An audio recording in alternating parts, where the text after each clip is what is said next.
ربي اشرح لي صدري ويسر لي أمري واحلل عقدة من لساني يفقهوا قولي برحمتك يا أرحم الراحمين. الله أكبر. Bismillahirrahmanirrahim. O'quvchi bilan o'qituvchi orasidagi qoidalarning davom etamiz temasin. Hamda bugun boshlaymiz kelasi qoidadan. Bu da atala nefesni jiganda tutuv, jiganlovdan boshlanadi. Ya'ni bu qoidada o'quvchi murid o'zining shayxi qarshında, o'qituvchi oldinda tarbiya olgan vaqtda, ilm olgan vaqtda nafsin shulay tarbiyalarga tegishki, dunyo temalari haqida kerakkan qadargina dunyoga qarorga, kerakkan qadargina ortig'in e'tibor etmaysan. Ya'ni dunyoda oshirga keraksa oshi, isharga keraksa ishi, rizqlarin bo'lmay, kiyinirga kerak bo'lsa dunyoda kiyini, nendaydir bo'lsa ish bo'lsa dunyoda ul ishni ishlay. Ortig'i narsa ol? Ortig'i ol turli nechega aytarga vaqtni isrof qilib, turli o'rinlarga boru, ya'ni ma'nosiz, foydasiz ravishda vaqtni o'tkaru. Ne uchun shulay kerak? Dunyoga qarorga bek e'tibor bilan shunday uyov holda, chunki nafs ul arslonga o'xshagan. Qachon arslon osh, ul tik yota halsiz. Qachon arslon oshi, isha, ko'z jiya, yol ita, tilaganin oshi, tilagan isha, shu vaqtda da endi ul seni oshi. Nafs ul shulay. Ya'ni dunyodan ortig'in bera boshlasang, dunyodan masalan bir mashina bor, ikkinchi mashinaga qarasang, bir yurt bor, ikkinchi yurtga qarasang, yoki boshqa mol bor, tag'inda ortig'ini qarasang, bu vaqtda nafs bir qachonda to'xtamayshaq. Suyukli payg'ambarimiz Muhammad Mustafa alayhissalom da aytadi, nafsni to'ydirir tik tufroqqina deb aytadi. Tufroq. Shuning uchun kim boylikqa qiziqsa, shul mezgilda ul ko'ngilin, fikrin yo'naltirga tegish oxiratga. Shukr qilarga tegish, o'ylarga tegish, shinatanga kerakmi, majburiymi, shu ortiq narsa. Shuni o'ylarga tegish hamda uning javobligini o'ylab, Alloh qarshida javob berishagida o'ylab, fikrlab, o'zining nafsin tayyorga tegish. Shulay o'y fikr sababli nafs ul tinchlanadi. Chunki belgili oxiratda boy kishi kimning aqchasi ko'p, boyligi ko'p, mulki ko'p, u oxirdan kiradi. Ne uchun deganda, chunki u javob beradi. Qaydan ul boylikni oldi, qayda ul boylikni qo'llandi, qayda ul boylikni halal haram yo'l bilan topdi, barcha uchun javob beradi. Shuning uchun dunyo haqida ul bek e'tiborli qarorga tegish. Lekin bu anglatmay ul oshagan vaqtda ishsizni sotib olishga tegish, anglatmay. Kiyim olganda anda bizning ilda chiqqanmi, Xitoyda chiqqanmi? Ayda bu dunyo moli bit qiziqsinmali, qiymatliga ishsizni olayım degan so'z tugul. Bunda da albatta bilirga tegish bizning oldagi so'lagan temalardan o'zingni tuta bilu. Ya'ni Alloh taolaning qoidalarida yo'q shunday bir jumla, ishsiz, tuzga yozmagan, anlar sifatsiz Аннары белмим, анда нефттен эшләнгән кием кигез дигән әйбер юк. Әгәр кеше тирли икән, аңа кирәк аларга яхшы материал. Түгел анда теге синтетика Кытайныкы менәсеме алып, һәм дә фикер кылып, мин бит исраф кылмыйм дигән сүз, бу урынсыз җөмлә, исраф түгел дип әйтү. Чөнки бу атала үз-үзеңне яратмау дип атала. Шуңа монда бар алтын урта. Артык түкмәскә акчаны, артык кызыксынмаска дөнья малына, һәм дә киресенчә дә бик түбән дә карамаска.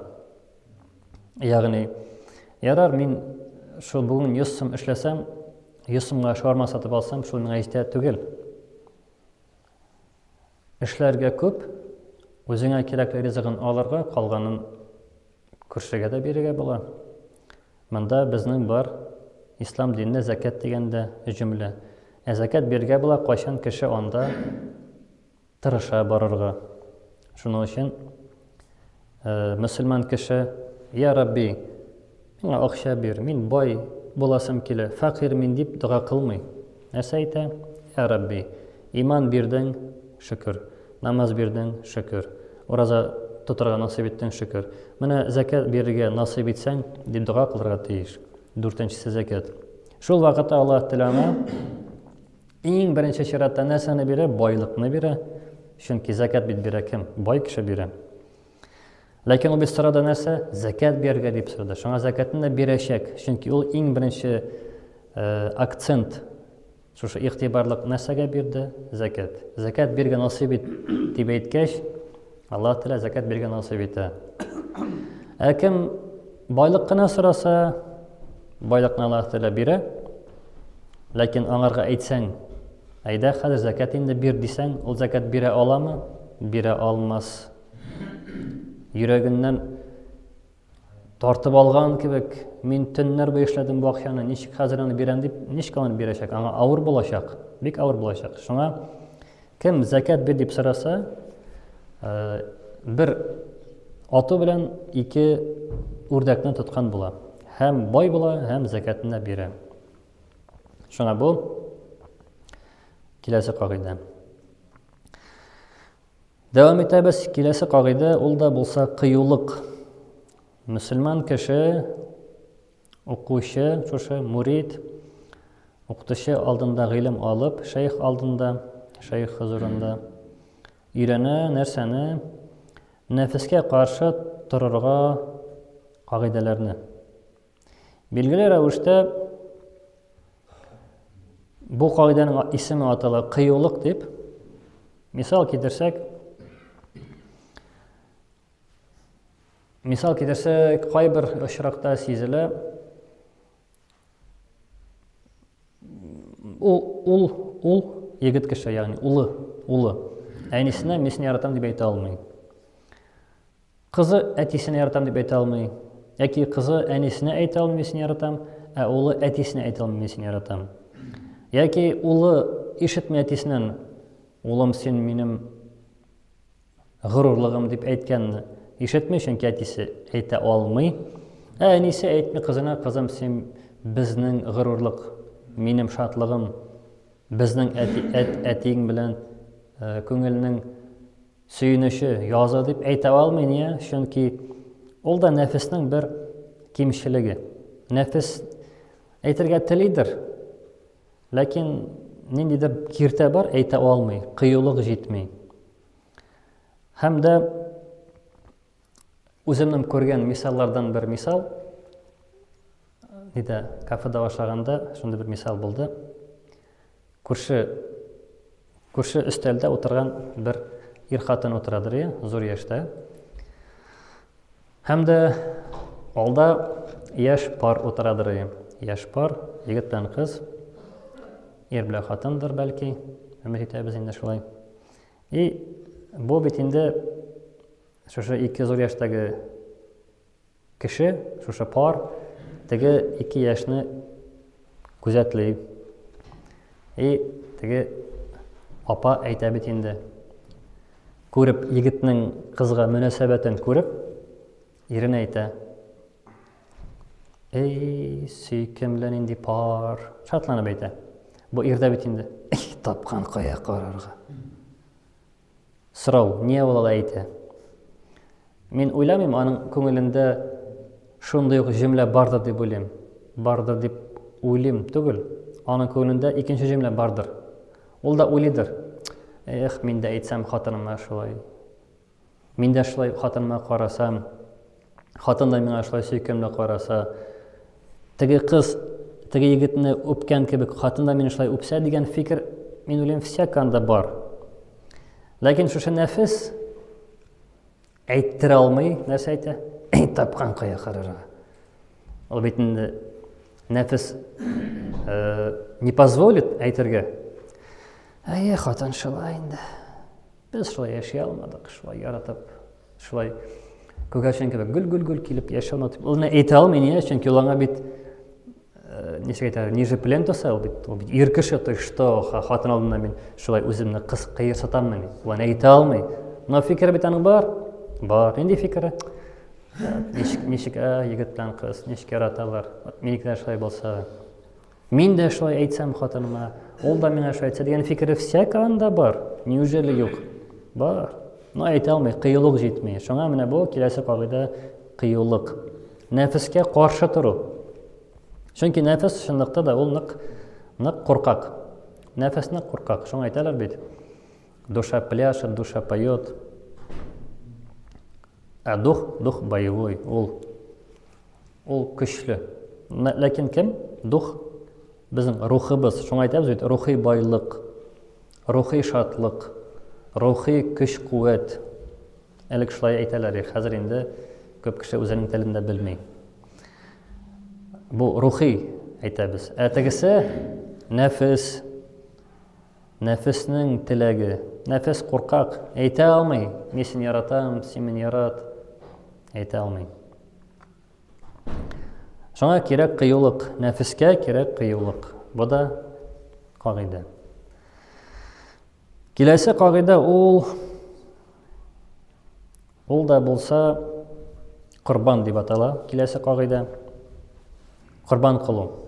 Ләкин иң җиңел корбан әлбәттә сарык сыерны чалу. Бу җиңел корбан. Нәрсәсе авыр. Сатып алдың 5000-гә, 10000-гә. Каян табасың анда сарык авылдан. Пичакны алдың, муеннан чалдың, бетте, эш бетте. Ләкин бу ул корбан хакында сүз бармый. Бу корбан бара үзеңнең хакында. Үзеңне корбан кылу. Ничек? Дөнья эшләрендә, ахират эшләрендә кайыр вакыт шундый мисаллар туа. Русча әйткәндә приходится выбирать. Я юл бирәсең. Ярар, әйдә. Бәхәсләшсен, җиңсен. Ярар. Ул дөрес булсын. Ярар, мин давай дөрес булмыйм. Мин не прав. Бу нәрсә дип атала? Корбан дип атала. Бу самый лучший корбан. Сарыкны чалу, любой кеше чала сарыкны. Шуңа бу әлбәттә ваҗиб. Маңа да сүз юк. Әйтәм, бу авыррак, үзеңне корбан кылу. Үзеңнең теләктән тыю. Мәсәлән, синең теләгең бар. Нәрсәдер эшләргә, нәрсәгәдер карарга, каядыр барырга. Син әйтәсең, юк. Менә бу атала корбан. Бу да атала Аллаһ юлында корбан кылу. Ягъни дөньядан син нәрсә эшлисең? Ярар, отказ. Әйдә, син җиң. Бу нәрсә? Дөнья тәшәккәр, проиграл. Все, син дөньяда проиграл. Әйе, дөньяда проиграл. Но Аллаһ каршына син выиграл. Син әйттең күңелдән нәрсә? Ярар, Аллаһ өчен юл бирим, Аллаһ өчен. Җиңсен, ярар. Бу корбан. Киләсе кагыйдә атала күңел юмартлыгы. Кесе кул, аяк түгел, күңел юмартлыгы. Монда да нәрсә хакында сүз бара?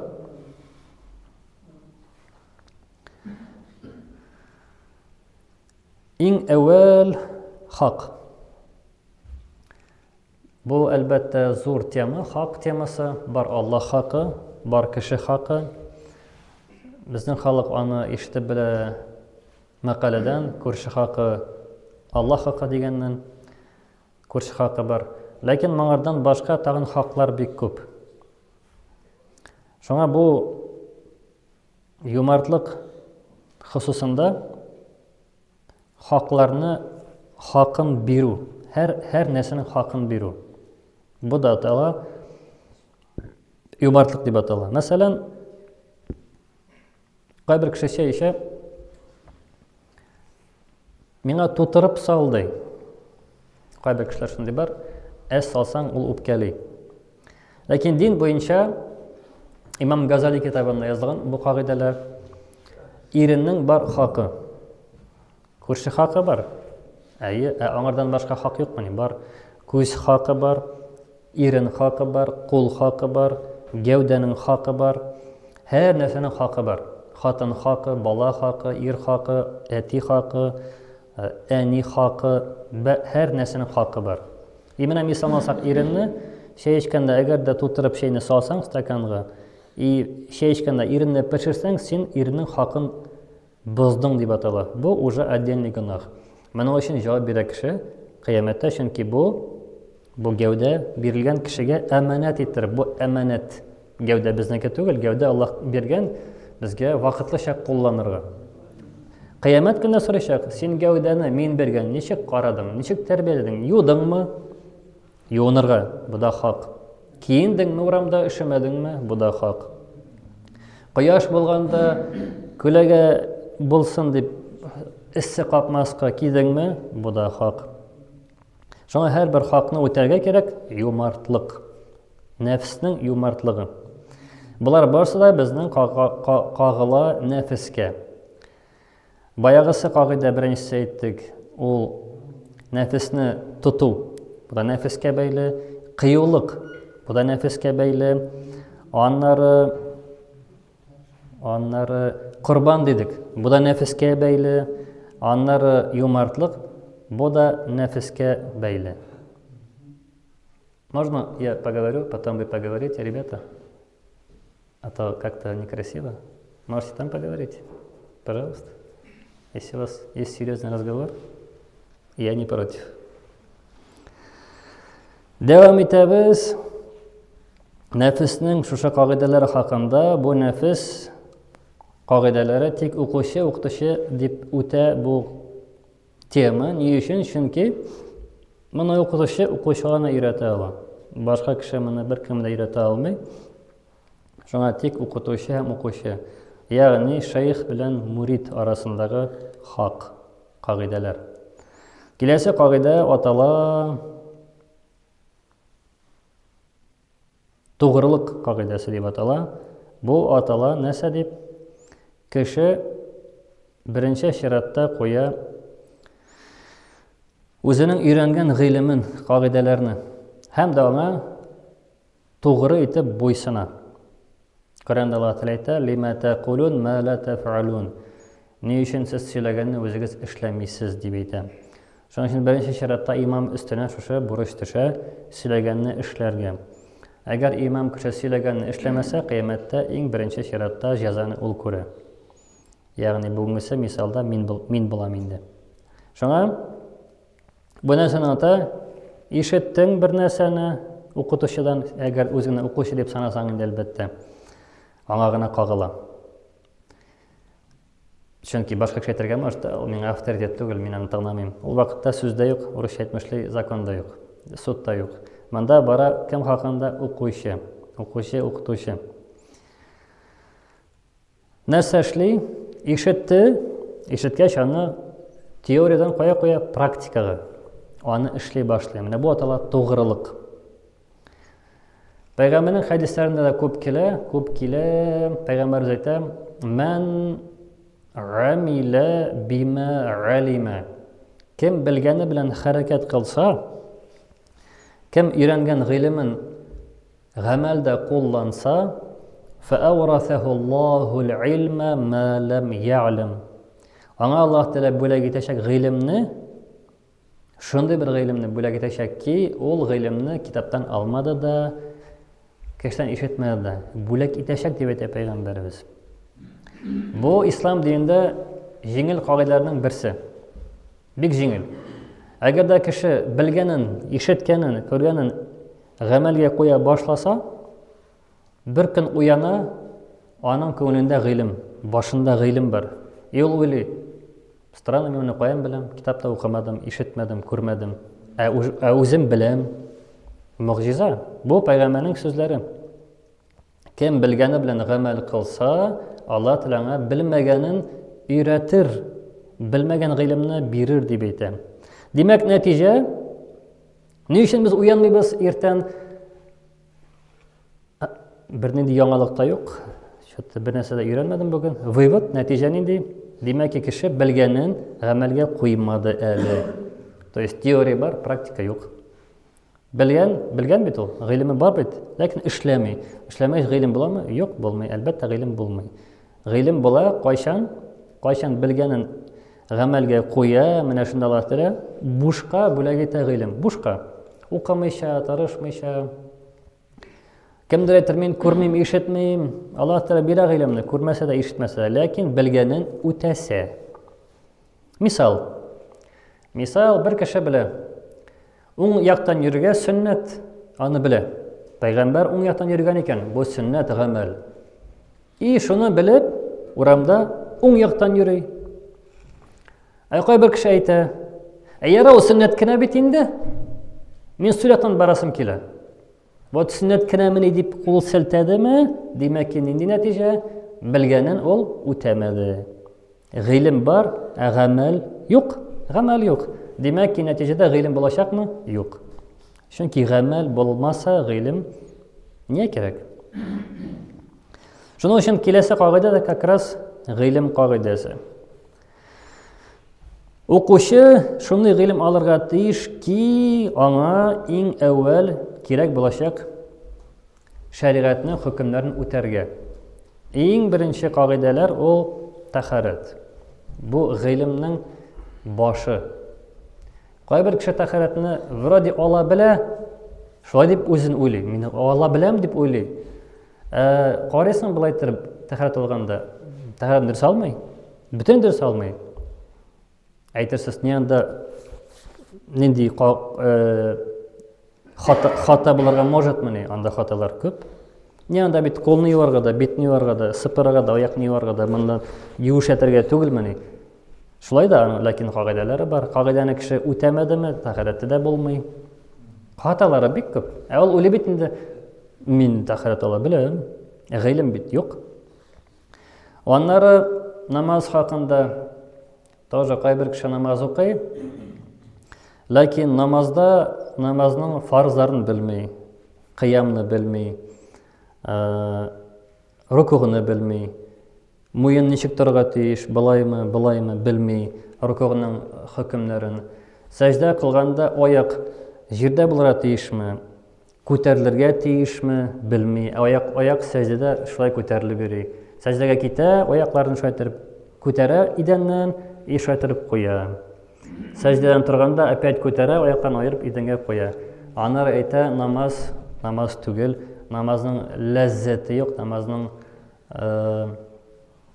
хиссе юк. Намаз укыйм, как будто физкультура. Әлбәттә, намаз бит намаз булмады, намаз бозылды. Ул аны белми дә, күрми дә, ишетми дә. Монда бит датчик юк. Пип, намазың бозылды. Тахаратың булмады дигән датчик юк. Ул аны кем? Кырында сакчы юк. Сакчыны кем куя? Син мине карама, үзеңне кара. Наоборот, бездә бит нәфс наоборот эшли. Пәйгамбәрнең сахабалары беләсездер бәлки, сахаба куя ишек алдында кешене акча бирә, хәтта үзе хуҗа, правитель әйтә, менә мин сиңа акча бирәм, зарплата бирәм. Һәр мин өйгә кайтканда миңа әйт, Аллаһ бар, Аллаһ бар. Кем әйтә шулай?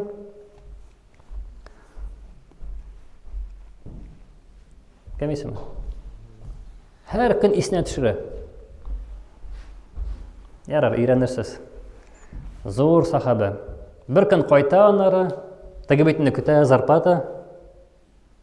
Умар, Аллаһ бар. Аны исеме Умар була. Теге әйтә, бүтән акча бирмим сиңа ди. Нигә ди? Чәчем агырда күрәсеңме ди? Мин уже знаю, что Аллаһ бар ди. Больше мин сине эшкә тотмыйм ди, уволен. Берәрсе шулай итеп зарплата беріп қоямы, берәр сақшыны. Сен гел миңа қара бирәле, гел миңа искә төшерәле. Кит моннан, сен мине прокурор үзеңне қара, саринка күзеңдә миндә берәүне эзлисең дип.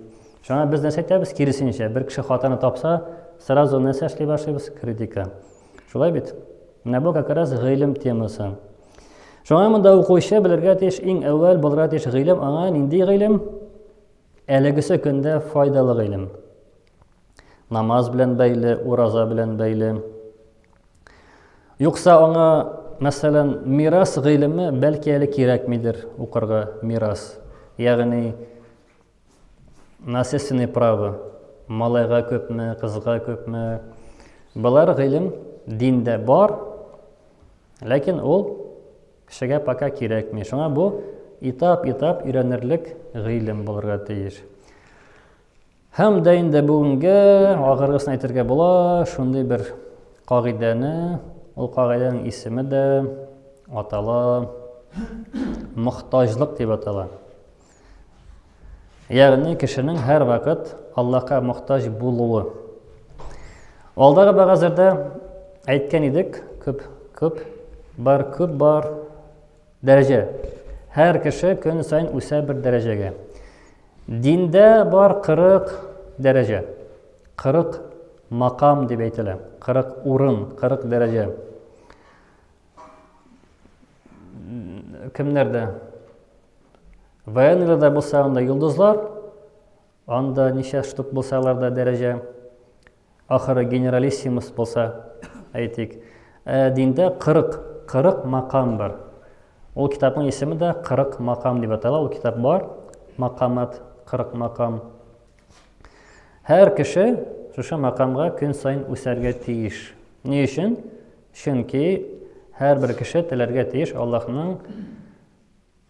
Аллаһның үзен күрергә җәннәттә. Аны күрәчәк кемдер? Кемдер көн сайын күрәчәк Аллаһны? Кемдер атна сайын бер тапкыр? Кемдер ай сайын бер тапкыр? Кемдер ел сайын бер тапкыр? Анда әлбәттә көн-төн дигән әйбер юк, ләкин бер көн, 2 көн дигән нәрсә бар. Кояш батмый әлбәттә анда, караңгы да юк. Анда температура шул килештера яхшы, яктылык шул килештера. Йокы юк, чөнки йокы ул үлем, үлемне фәрештә үтерә. Үлемнең агасы ул йокы, алар икесе бер туган. Икесе дә булмый. Үлем дә юк, йокы да юк. Гел йөрисең уяу. Арымыйсың да, талмыйсың да, рәхәт. Ләкин Аллаһны күрәсең, я көндә дәрәҗәң җитсә. Я атнасына бер тапкыр, дәрәҗәң астарак булса, я елына бер тапкыр күрәсең, я вообще бер тапкыр. Мәңгелек җәннәт бер тапкыр. Больше юк. Ние? Чөнки дәрәҗәләр шулай. Кеше дөньядан әйтә, не үсәргә кирәк. Миңа җитте бу урын, миңа бу позволяет, миңа все спокойно, рәхәт. Миңа 1 йолдыз, 2 йолдыз Аллаһ каршында дисә, әлбәттә аны кешеләргә бер тапкыр күреп булды. Кем әйтсә, мин үсәргә тиеш.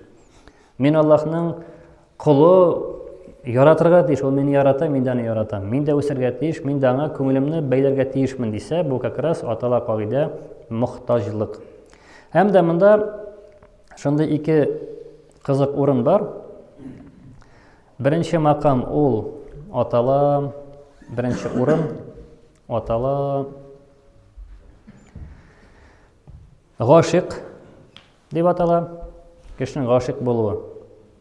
Ягъни ул үзе гашык кимгә? Аллаһка. Бу әлбәттә югары дәрәҗә. Чөнки безгә уңайлырак гашык булырга хатын кызга, ир кешегә, хатын кызга уңайлырак гашык булырга ир кешегә. Кем гашык була Аллаһның үзенә? Бу зур дәрәҗә.